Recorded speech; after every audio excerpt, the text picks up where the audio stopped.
Montreal environmentalist says asbestos is continuing to make Quebecers sick.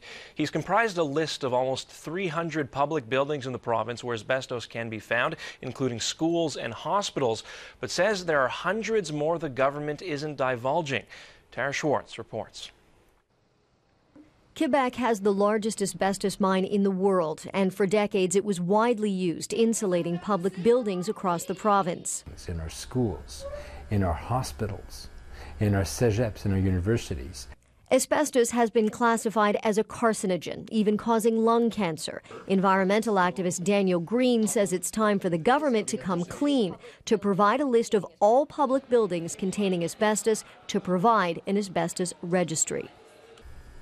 If there has been asbestos in their buildings, if this asbestos is still there, it has been removed, when it has been removed, and was it removed safely? Schools, buildings. Green compiled his own list of more than 280 buildings in Quebec that contained asbestos, including Montreal hospitals, universities, elementary and high schools. Some, like the English Montreal School Board, have dealt with the issue. We removed or contained asbestos in many of our buildings over a decade ago. We were very public about it.